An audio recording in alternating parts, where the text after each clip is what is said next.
इसी विधानसभा के हैं। दिल्ली से आए हैं बीजेपी के जो कार्यकर्ता, हम पहचानते हैं काफ़ियों को क्योंकि फेसबुक के माध्यम से टच में है, तो बाहर से खरीदी हुई भीड़ लेकर आए हैं। ये खुद चल कर आए हैं, जमीनी हकीकत जो ये है। रसिया की लड़ाई चल रही है, उसी में मीडिया के माध्यम से हमने एक वीडियो देखा कि उन बच्चों को देश के चार जो है कि मंत्री सिखाते हैं भारत माता की जय, भारत माता की जय।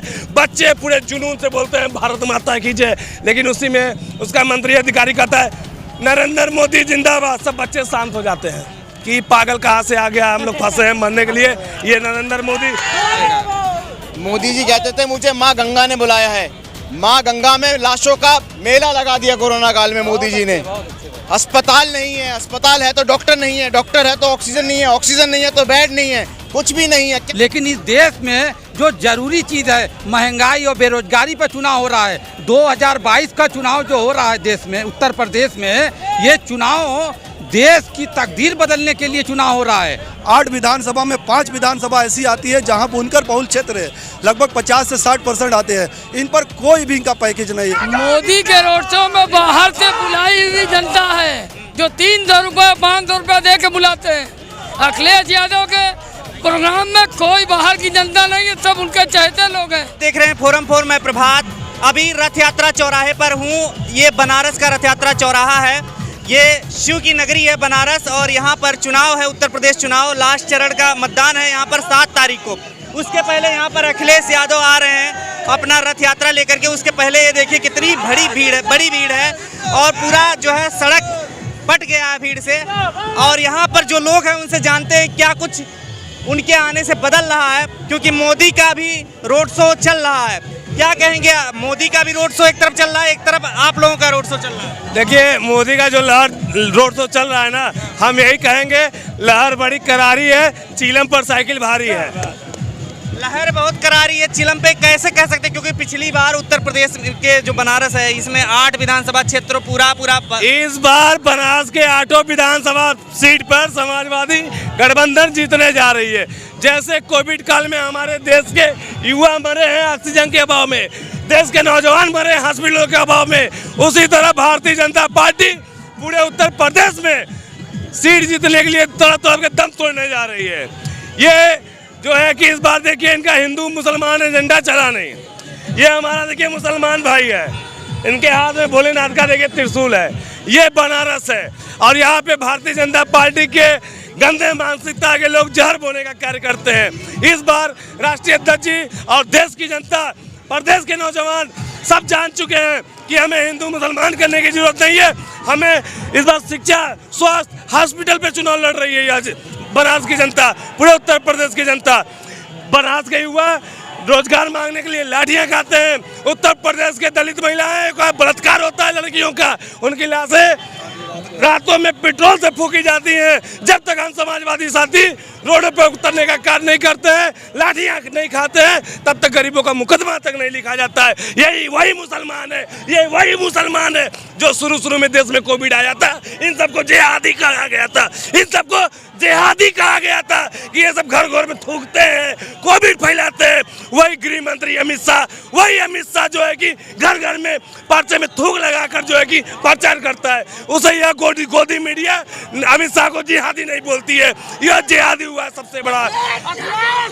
इस बार हम लोग देख रहे थे यह भारतीय जनता पार्टी के लोग इन मुसलमानों के खिलाफ इतनी नफरत बोई थी, इनको औकात नहीं था कि रोडों पर निकले। लोगों के अंदर नफरत बोया गया था, उनको मार दिया जाता।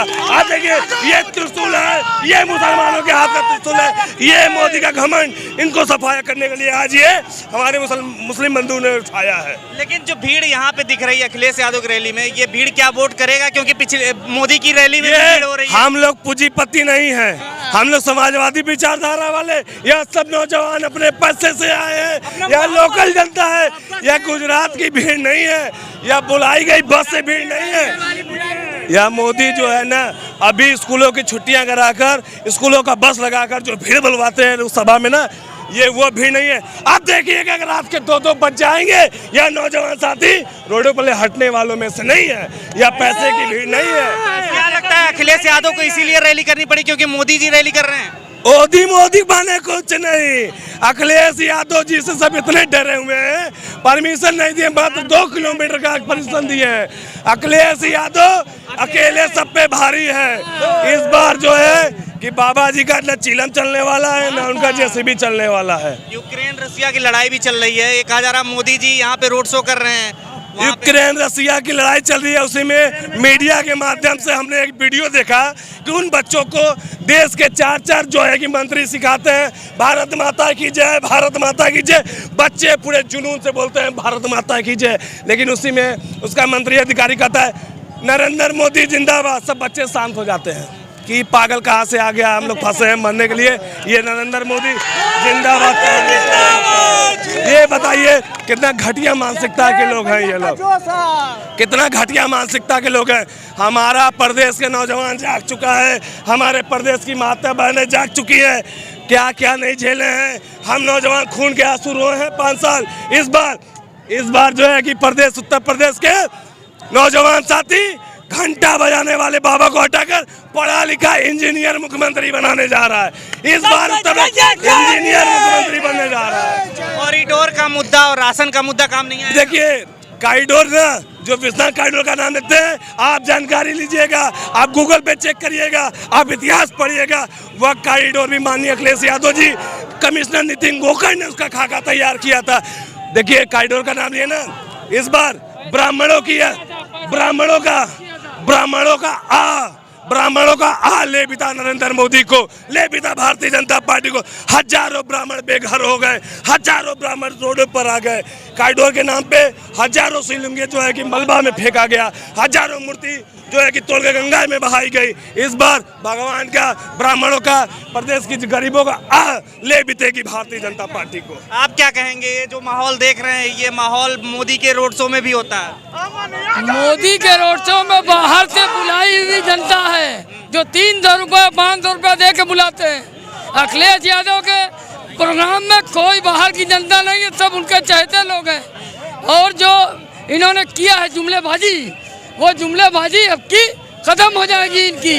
400 का सिलेंडर मिलता था, सिलेंडर के बहाने उन्होंने कहा मैं फ्री दे रहा हूँ, और अब 1000 का सिलेंडर हो गया है। जो चीज़ें, बिजली कितनी महंगी हो गई है, गरीब जनता इनके जुमलेबाजी को समझ चुकी है। आप क्या कहेंगे? जी, मैं बनारस दक्षिणी विधानसभा से आता हूँ, एक बुनकर परिवार से हूँ। मैं बुनकर संबंधित बातें बताना चाह रहा हूँ कि नरेंद्र मोदी जी ने पिछले 7 वर्षों में बुनकरों के लिए कोई पैकेज बताया तो बुनकरों की यही स्थिति हो चुकी है कि यहाँ से लगभग 40 से 50 हज़ार बुनकर दूसरे राज्यों में पलायन कर चुके हैं। हमारे यहाँ की स्थिति पिछले कोविड में 2 सालों में हम बुनकरों के पर जो बिजली का भार था वो कारोबार बंद था, बनारसी साड़ी का कारोबार बंद था, उसके बाद भी बिजली का डबल का तिबल बिल आना शुरू हो गया। उस पर भी हम लोगों ने कई बार उच्च अधिकारियों से बात किया, लेकिन कोई माने नहीं। स्कूल में, कॉलेज में की स्थिति है कि स्कूल कॉलेज बंद, बच्चों की फीस आपको पूरी देनी है, उसके संबंध में भी हम लोगों ने बात की है, लेकिन नहीं। बताइए, हम लोगों की स्थिति वो स्थिति हो चुकी है कि आज दलित से भी बदतर बुनकरों की स्थिति हो चुकी है। ये बनारस पूरा विधानसभा आप देखेंगे कि 8 विधानसभा में 5 विधानसभा ऐसी आती है जहाँ बुनकर बहुल क्षेत्र है, लगभग 50 से 60% आते हैं। इन पर कोई भी इनका पैकेज नहीं है। बुनकरों की स्थिति 10 से बदतर कर चुके हैं। बुनकरों की समस्याएं हैं, लेकिन जो मंदिर का जो बात कहा जाता है कि माँ गंगा ने, मैया ने बुलाया है, फिर विश्वनाथ कॉरिडोर का नाम लिया जाता है, मोदी जी यहाँ पर बार बार आते हैं, क्या इसका प्रभाव नहीं पड़ेगा? नहीं मेरे भाई, ऐसा है कि इस देश में हिंदू और मुसलमान सदियों से चले आ रहे हैं। हिंदू अपनी पूजा अर्चना कर रहे हैं, मुसलमान अपने नमाज पढ़ रहे हैं, उसमें कोई भेदभाव नहीं है। अल्लाह खुदा एक है और भगवान भी एक है। मेरे भाई 2017 के चुनाव जो हुआ था, ये हिंदू मुसलमान और मंदिर और मस्जिद को लेकर चुनाव हुआ था, लेकिन इस देश में जो जरूरी चीज़ है, महंगाई और बेरोजगारी पर चुनाव हो रहा है। 2022 का चुनाव जो हो रहा है देश में, उत्तर प्रदेश में, ये चुनाव देश की तकदीर बदलने के लिए चुनाव हो रहा है। और हमारे प्रदेश के हिंदू मुस्लिम सारे लोग देश को, उत्तर प्रदेश की सरकार बदलने के लिए 6 चरण का चुनाव हो चुका है। ये आखिरी चरण चुनाव का बचा हुआ है, मात्र 55 सीट बची हुई है। माननीय अखिलेश जी की सरकार उत्तर प्रदेश में बन चुकी है, बस सिर्फ एक ही चरण बाकी है। पश्चिम से उत्तर प्रदेश शुरू होता है और गाजीपुर भी से और पश्चिम तक लास्ट सारा खत्म हो चुका है, सिर्फ लास्ट चुनाव बाकी है। मेरे भाई अखिलेश यादव जी उत्तर प्रदेश के मुख्यमंत्री बन चुके हैं। रिजल्ट आपको 10 तारीख को मिल जाएगा। मोदी जी कहते थे मुझे माँ गंगा ने बुलाया है। माँ गंगा में लाशों का मेला लगा दिया कोरोना काल में मोदी जी ने। अस्पताल नहीं है, अस्पताल है तो डॉक्टर नहीं है, डॉक्टर है तो ऑक्सीजन नहीं है, ऑक्सीजन नहीं है तो बेड नहीं है, कुछ भी नहीं है। क्या व्यवस्था नहीं है? हमारा मुद्दा रोजगार है, महंगाई से बचना है। कहते हैं मोदी जी हैं तो मुमकिन है, बिल्कुल मुमकिन है। कुपोषण में नंबर 1 आ गया उत्तर प्रदेश, भुखमरी में, महंगाई में, महिला उत्पीड़न में, दलित उत्पीड़न में, हर चीज में आज उत्तर प्रदेश नंबर 1 है। हमें बिल्कुल, अगर ये सब काम तभी मुमकिन है। मोदी जी हैं तो बुलडोजर चल रहा, बाबा का बुलडोजर। किस पे बुलडोजर चला है?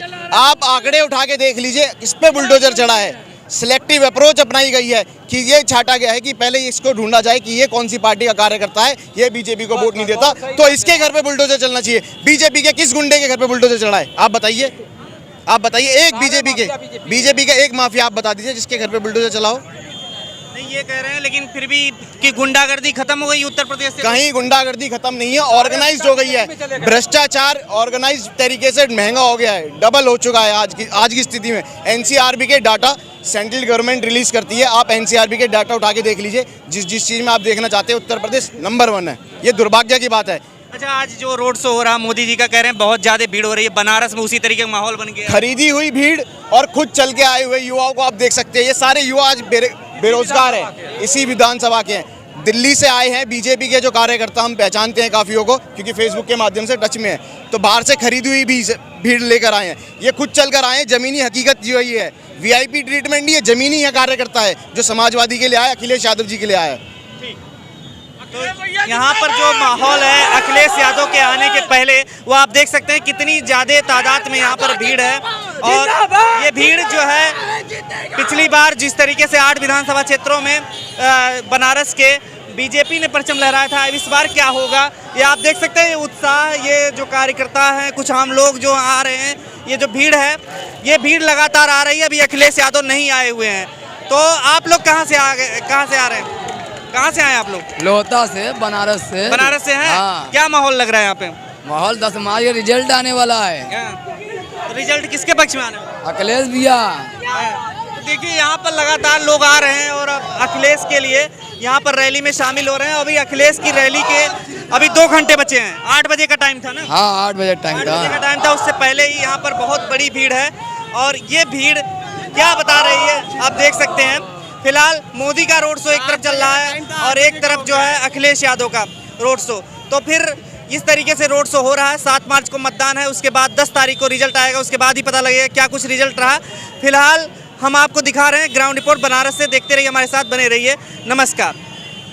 खबरों में बने रहने के लिए फोरम 4 को सब्सक्राइब करें और नोटिफिकेशन पाने के लिए बेल आइकन दबाएं।